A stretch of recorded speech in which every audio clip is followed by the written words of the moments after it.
Good evening, ladies and gentlemen, and welcome to Sir Hunt on X on this Tuesday, the 14th of October of the calendar year 2025, as I'm coming to you live from Cincinnati, Ohio, in the United States of America. Hope everyone had themselves a wonderful day today.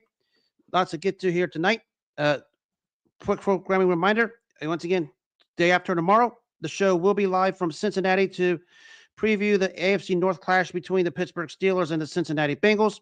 Look forward to doing that one in the midst of uh, AFC North rivalry, which it's always something when two AFC North teams clash, especially we talk about the fan bases and the particular rosters year in and year out. Doesn't matter what the uniform is. You get two AFC North teams, you're going to get a clash. That's why I expect Thursday.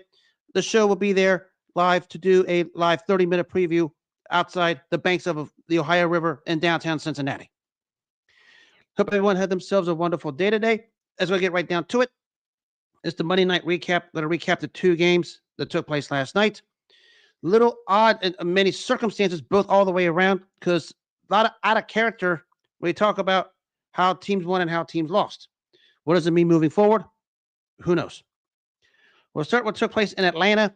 Maybe a bit of a shocker given how much in control Atlanta really was, despite what the final score said. I mean, the Bills defense just had no answer for Bijan Robinson. 238 yards from scrimmage, the 81-yard touchdown where he just turned on the afterburners, and nobody for Buffalo could even get anywhere near him. They couldn't even touch him with a 25-mile-long pole. That's how fast Bijan Robinson was on that 80-plus yard touchdown run. And the defense just made life terrible for Josh Allen, forcing him into a couple turnovers. The Atlanta Falcons basically fed off the home crowd. Michael Penix Jr. played solidly. Big game also for Drake London. Kudos to you fantasy owners who have Drake London on your fantasy rosters. And basically, after the tough, inexplicable loss to Carolina a couple weeks ago, where they were basically goose-egged, big-time back-to-back wins, especially when you talk about what took place last night against a prohibitive AFC favorite in Buffalo. The Atlanta Falcons are still in the race for the NFC South title behind the Tampa Bay Buccaneers. They put together a nice roster through the draft, built up that defense real nicely from the ground up. They talk about how they just stacked the defense through the offseason. We talk about free agency and draft. They did a good job there. Michael Penix Jr. doesn't have to do much. We have a standout like Bijan Robinson who's doing anything and everything he wants to. That's what's going on over there. Big win at home for Atlanta.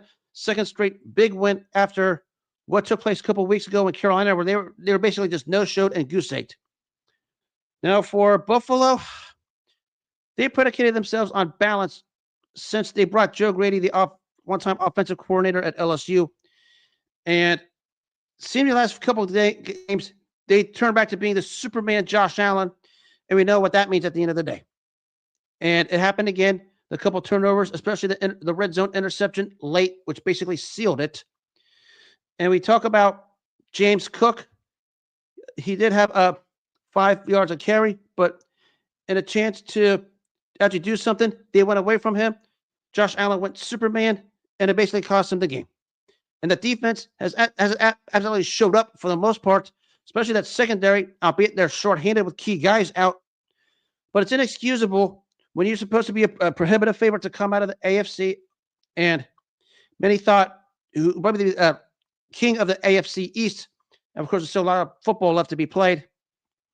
But right now, it's not looking good for the Buffalo Bills, who were pegged as a favorite, at least the overwhelming favorite to win the AFC East. And they did not look all that great. Only 180 yards completing for Josh Allen. Sorry for your fantasy teams. The AFC and the AFC East, which is really wide open as it is, just gotten a little more wide open.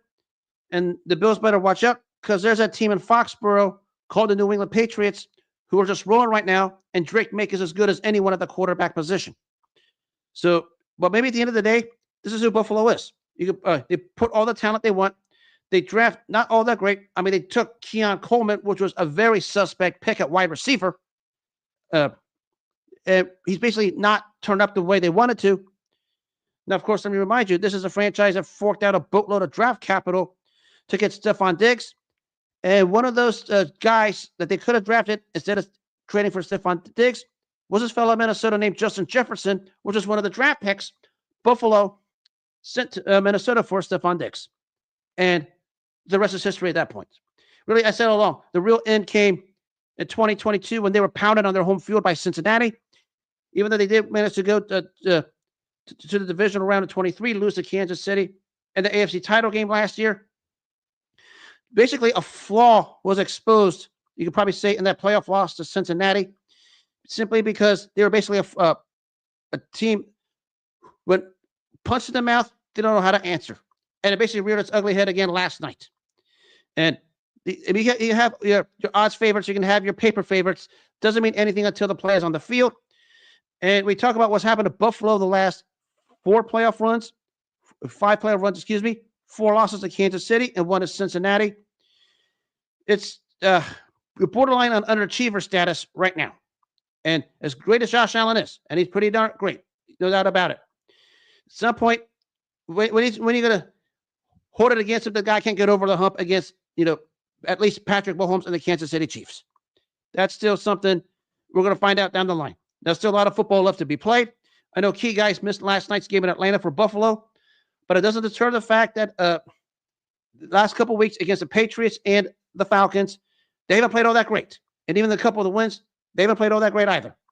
So we're approaching gut check time for the Buffalo Bills to see whether they're it or they're not. But big win for Atlanta. Very, very good win on Monday Night Football. Bijan Robinson showed the whole world what he is capable of and why the Falcons picked him 8th overall 2 drafts ago.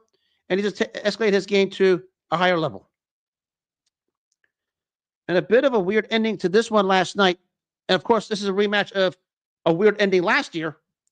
Now it's the Bears getting the return to win over the Washington Commanders. Story of this one is the Commanders' defense, which has been solid, had no answers for DeAndre Swift. And uncharacteristically, 3 turnovers by the Washington Commanders, I apologize. In a game where it looked like they had the game, a chance to win again. But they couldn't contain DeAndre Smith and their kicker, Matt Gay, who hit it from long ones. Granted, albeit the field conditions were all that great given the weather, but still unable to contain DeAndre Swift and also unable to rely on a kicker from long range. Also didn't help when he turned the ball over 3 times. The Bears capitalized on 13 points off those 3 turnovers, especially the one late in the game. But when you turn the ball over and your defense can't contain the offense after those turnovers, it's a recipe for a big fat L, and that's what happened to Washington last night. I still think they're eventually going to be okay. Got to cut down the turnovers here. But Washington, solid road win for the Bears, probably right off the nasty loss last season over there in Washington. We know what happened with the Hail Mary off Tyreek Stevenson's head. But good bounce back win for Chicago. And now they're cooking right now, playing pretty darn good football. Ben Johnson is showed his offense can thrive with a rushing attack when it clicks. DeAndre Swift capitalized on it. Big road win for Chicago. They're rolling. Now let's touch base on. There's still more fallout of what took place in last night's game between the Lions and the Chiefs, especially all the accusations of Lions fans who still try to point blame at the referees for how they lost a particular game. Well, let's get this out of the way. You only committed 4 penalties yourself, but you had ample opportunity to put points on the board and couldn't. And you had a Kansas City team who went to Arrowhead after just falling flat on their face after a pick 6 by Patrick Mahomes to Devin Lloyd and a tough loss to Jacksonville. And you were the favorites. And I'm not hearing the excuses that referees were the reasons why you lost the game. Why you lost the game was because you couldn't handle it when you got punched in the mouth. And I said last night, we talk about the end of the first half, score for a touchdown, get the ball back after halftime, and you score in the first possession of the second half. That was the ball game right there. You had ample opportunities being Detroit to slow down and stop Kansas City, and you couldn't get it done. And that's what happened at the end of the day with us. So you can point the phrase of referee as all you want. And you know what happened at the end of the game where Brian Branch inexcusably whacked Juju Smith-Schuster for no real reason and got suspended a game for it. And that suspension is going to hold up because I think the suspension was softer than cotton tissue. So you can accuse the Chiefs of anything you want. Doesn't matter the fact you guys had a rolling offense going into this game after you hung 30 plus on Cincinnati and 52 on the Bears a couple weeks ago, only to hang on 17 on the Kansas City Chiefs, who dropped 30 on your head rather effortlessly. You guys in Detroit need to just move on, because anything you complain about with the Chiefs and the referees isn't getting you guys anywhere. Because you have a big tilt coming up against a rolling Tampa Bay Buccaneers team coming up. You better be prepared for that one, because Baker Mayfield is as hot as Patrick Mahomes right now, and they're going to go into Detroit real confident. And I'll make the pick tomorrow on my pick segment. But you better just dust off what happened in Arrowhead, go home to Detroit, and be ready for Tampa, because you have a sizzling hot Tampa team with Baker Mayfield, albeit with a banged up offense with no receivers and a makeshift offensive line. But you have a Baker Mayfield ready to go to Tampa Bay and go to Detroit, and look to steal one over there. Let's touch on that game more tomorrow in the pick segment. And I guess everyone, when it comes to Kansas City, likes to point fingers at referees per usual. Are you pointing referees as usual because you think they're terrible? Or are you using the referees as a cop-out because your team wasn't good enough to beat the Chiefs? I mean, there's only one team over the past 3 seasons that was able to beat the Chiefs when it mattered, and that was the Philadelphia Eagles last season. And they did it with a super team, but a super team that came together and basically just punched Kansas City in the mouth, because Kansas City had some makeshift issues on their offensive line going into that particular game, and the defensive front of Philadelphia just mugged them. I mean, we'll make no bones about it. Eagles just beat Kansas City Chiefs butt up and down the field. But no team in the AFC over the last 3 years hasn't been able to do anything of significance to Kansas City, regardless of referees or not. I mean, great teams overcome the officiating, and the bad teams use refereeing as a scapegoat and an excuse to smokescreen their bad play and why they were unable to get the job done. That's exactly what happens. Now, do refs make bad calls every game? Absolutely. They're human beings. They're going to make bad calls every game. There are calls they make that I don't like and just scratch my head about? Absolutely. I mean, they do make bad calls. The bigger thing here is, here's everybody misses. This was a team, we're talking about the Kansas City Chiefs, from 2015 through Sunday's game at Detroit, was the most penalized team in the NFL with 1,280 penalties. How are you going to tell me a team that's been penalized over 1,200 times over the last 10 years gets help from the officials, and one of the most egregious and cowardly claims you could possibly make when you talk about referee performance? Because if they really wanted to help the Kansas City Chiefs win the game, no way would they could flag them for 1,280 accepted penalties. That's one thing everybody misses. And you can diagnose it any way you want. You can video crop any way you want it. Point is, this has been the most penalized team over the last 10 seasons. And as a result, nobody's helping the Kansas City Chiefs. What Kansas City Chiefs have done with those 1,280 plus penalties, they're finding a way to make the playoffs. They're finding a way to have deep playoff runs, conference championships, Super Bowls. So while they're the most penalized team in the NFL, they're still finding ways to get the job done. And that's something, if we call them Chiefs haters, cannot accept. Maybe you guys just quit worrying about the eye test and do the research, because you guys love stats so much, you'll find out what the real truth is. Nobody's helping the Kansas City Chiefs do anything, especially in this particular game where the Lions just absolutely crapped the bed after that whatever bogus play call that the Lions had at the goal line trying to throw a touchdown pass to Jared Goff of all people, which was nonsensical. But nobody's helping the Kansas City Chiefs, all right? The only team that's helping the Kansas City Chiefs is the Kansas City Chiefs. Why? They have a game to play on the field. Until somebody of legitimacy does something about it. That's what it's going to be.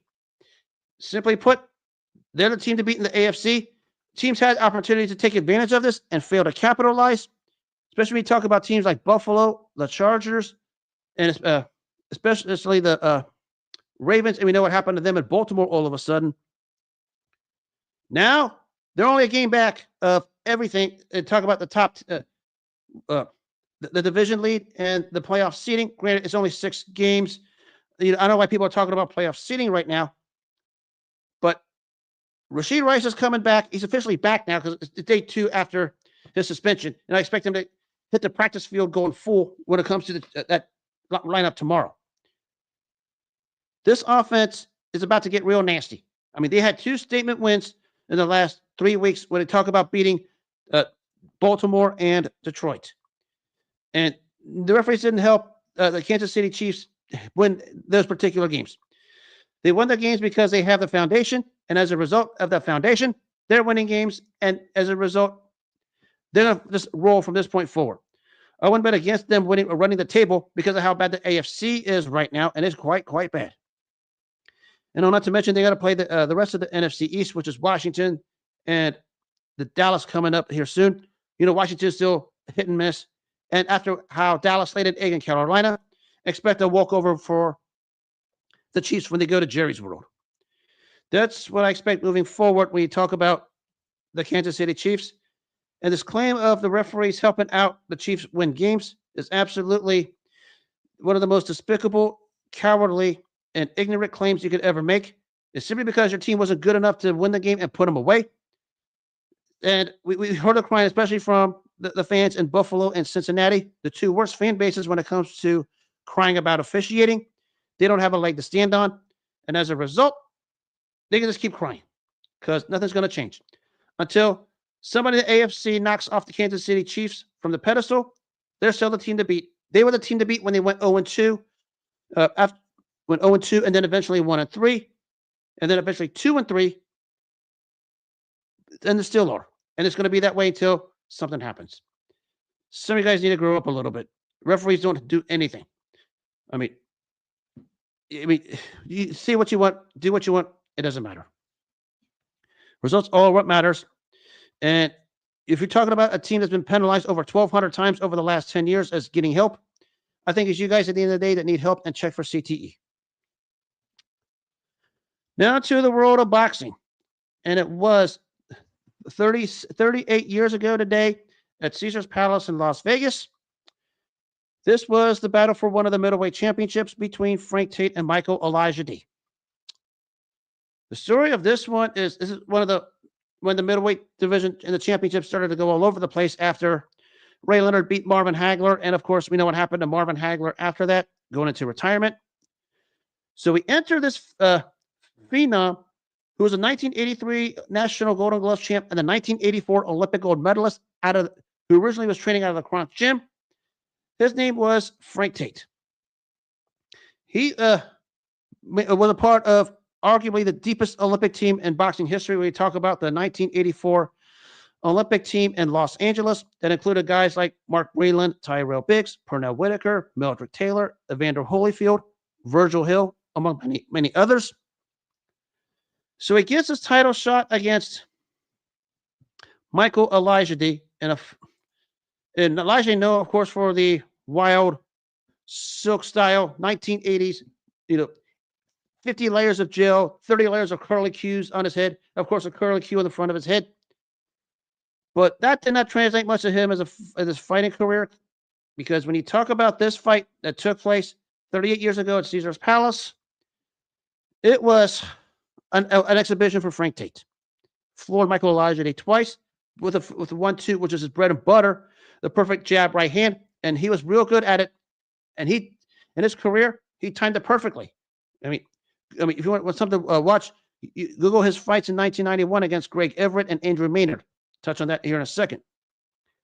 We talk right to the head, the floored Olajide, and we talk about dropping him in the 5th, the 11th, and the 12th rounds.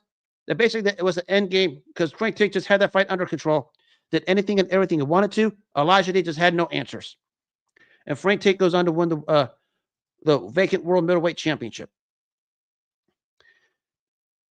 Frank Tate may be a case of a fighter that was almost too amateurish because he was so basic, but he had some real talent, and he showed it when he just obliterated Michael Olajide and just wiped him out. I mean, it was a 15-round wipeout.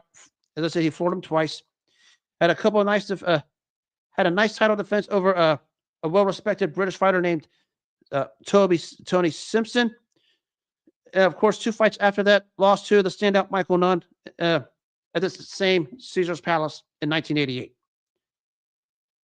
Frank Tate had a solid career, but falls in that one of those categories where we look at him, maybe in the case of a fighter who should have been more than what he was, because he had the talent to actually do something. Then the Michael Nunn fight happened, and that was basically it. Yes, he managed to move up in different weight classes, won a North American title from Andrew Maynard, looked like he found himself again. But then he had 2 losses to Virgil Hill to try to win the world light heavyweight title, where he was just peppered by the Virgil Hill trademark, the left jab, all fight long.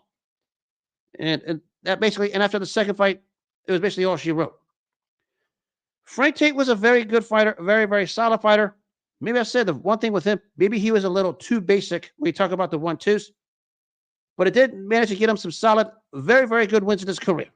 And we talk about when he beat Greg Everett and Uriah Grant and Andrew Maynard in the light heavyweight division, basically off 1-2s. But anything more than that, you didn't get anything else.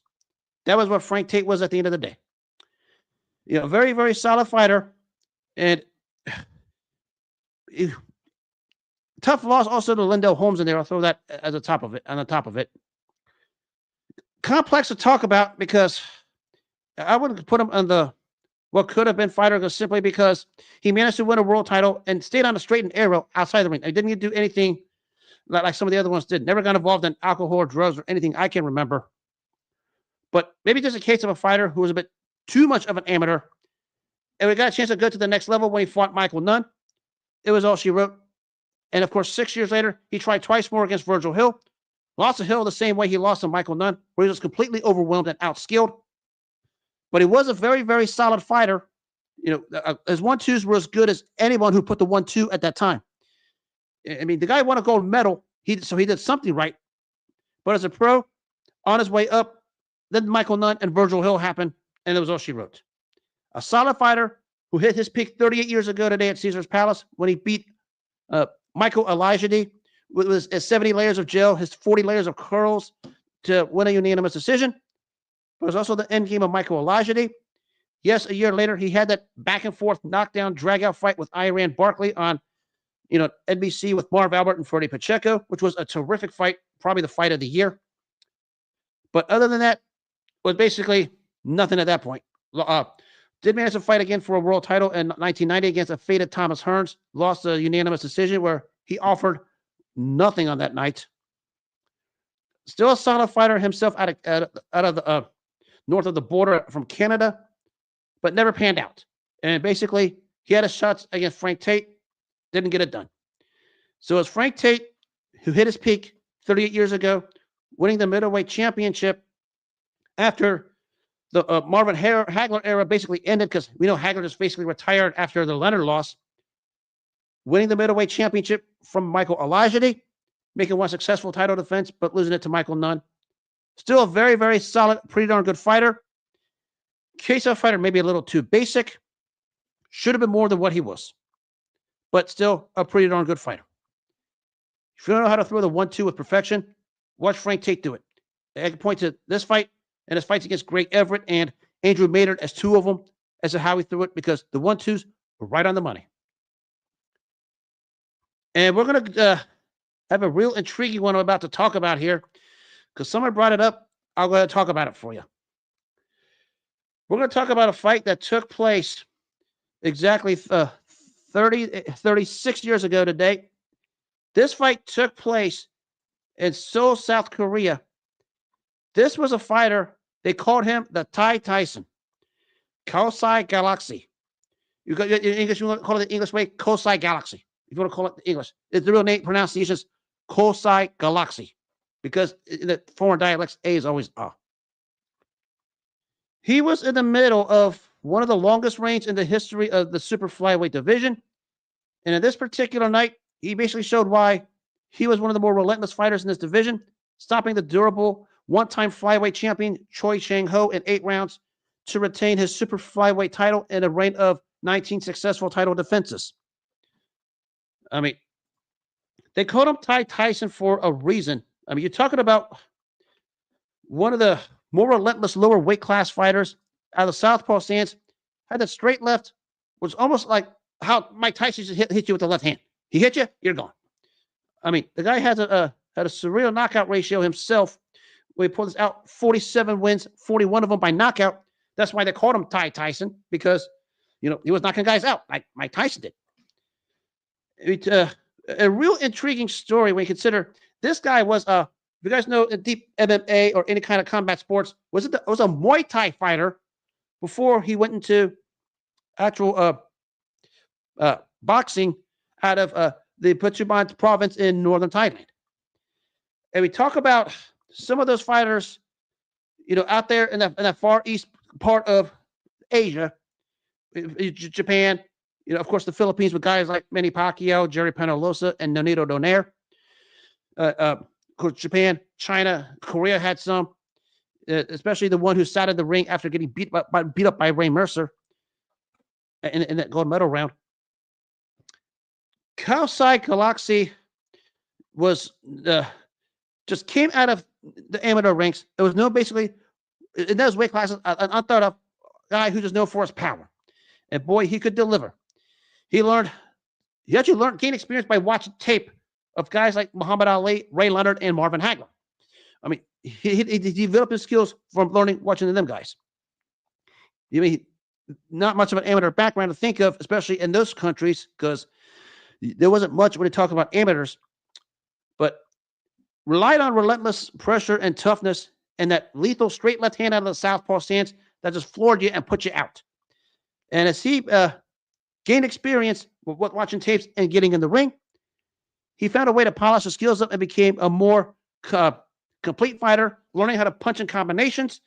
And the straight left to the body, maybe the best punch of that time for those weight classes, because that left hand of the midsection will make you go to the bathroom or go to the crapper. That's what that left hand of the body of Khaosai Galaxy used to do to fighters. And you're talking about beating the run that he had. I said before, 7 years, 19 successful title defenses. The winning the title from the standout Eusebio Espino, where he just obliterated him in less than 6 rounds. I mean, Espino, a solid fighter, had no chance against Galaxy, and it wasn't even close. And then we'll just go on there to just have a terrific run in those weight classes. Beat the one-time standout Israel Contreras in Contreras' backyard of Caracas, Venezuela. And a bunch of fighters. Beat another standout, a one-time former champ Alberto Castro, wiped him out, and that was a wipeout. I mean, he just gradually beat him down to the left hand to the midsection, took care of that. The thing about these Far East fighters, this is what a lot of people don't appreciate, especially here in the States. We talk about it also with Latino fighters. Same can be said for those fighters in the Far East. They just want to get in there because they love to get in there. And they have a deep passion that is undescribable with use of words. You have to almost see it with your own 2 eyes and let it register to your head as to see why this took place. When you talk about these fighters and when they come to the States or wherever they fight in their home countries, when you see them fight, there's an extra passion that comes out.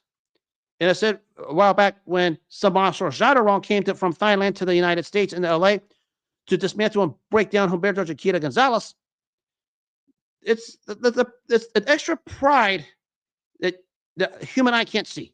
And it comes from deep down. And we talk about it with Mexican fighters. Same could be said with some of these Far Eastern fighters, especially from Japan and Thailand, and with a guy like Khaosai Galaxy. That's what these fighters brought.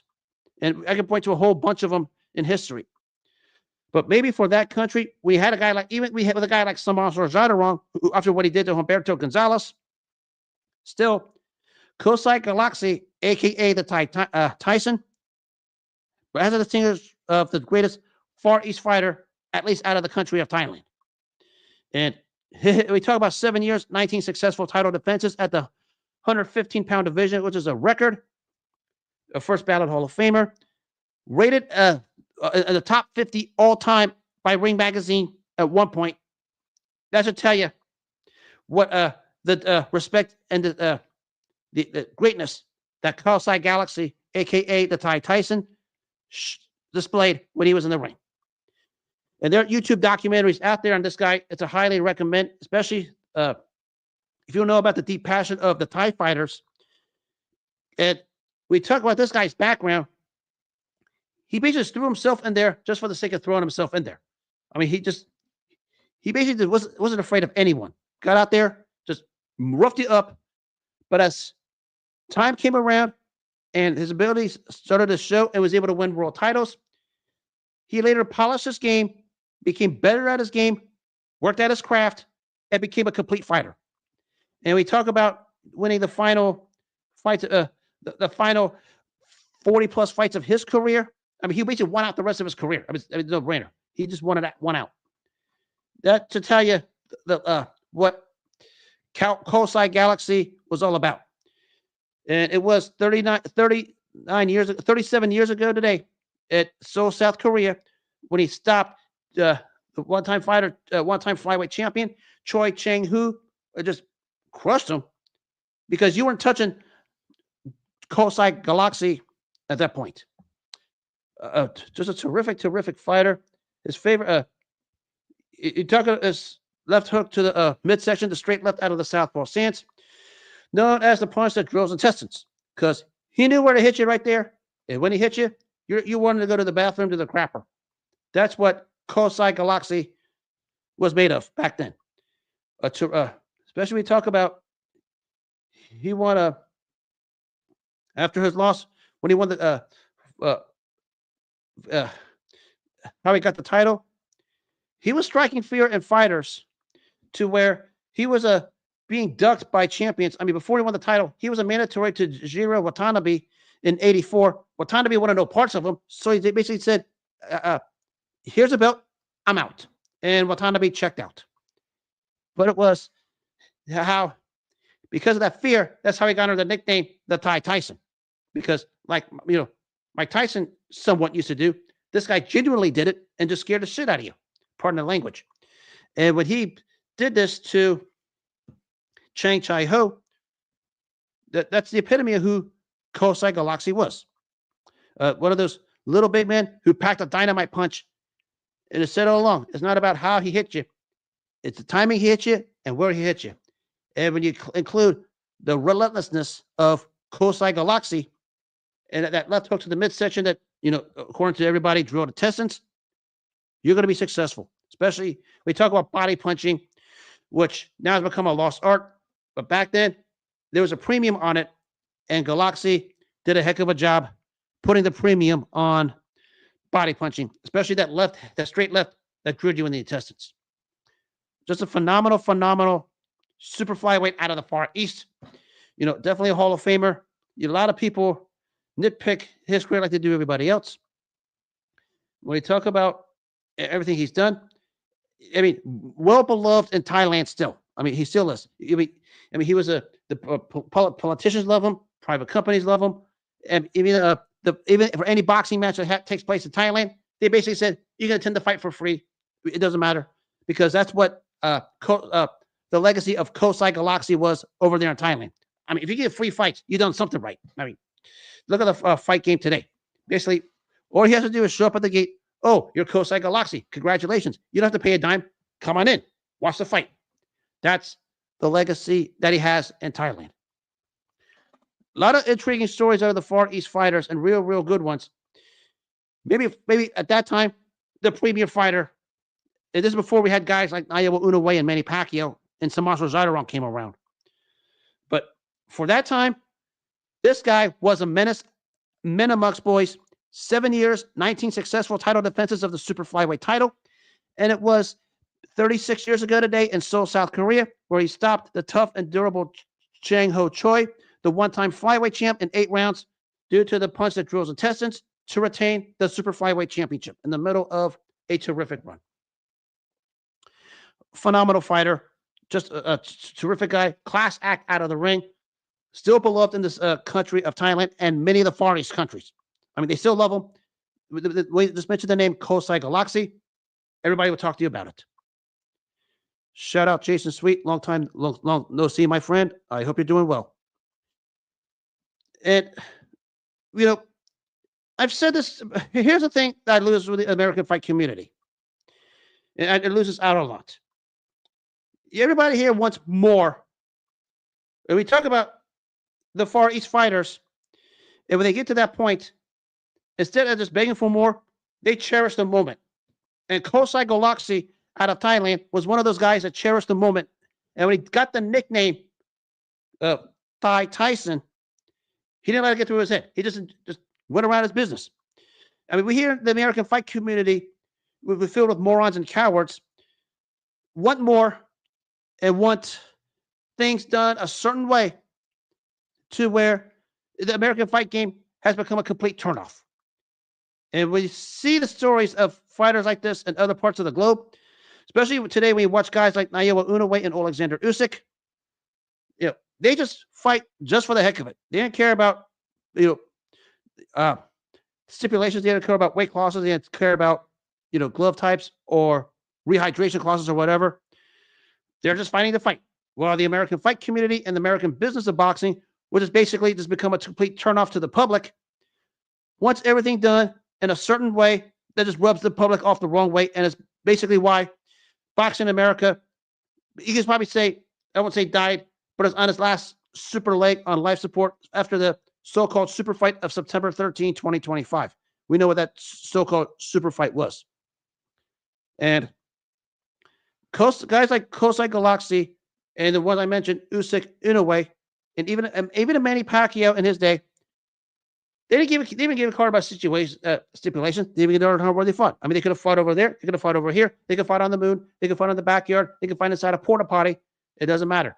All they want to do is fight.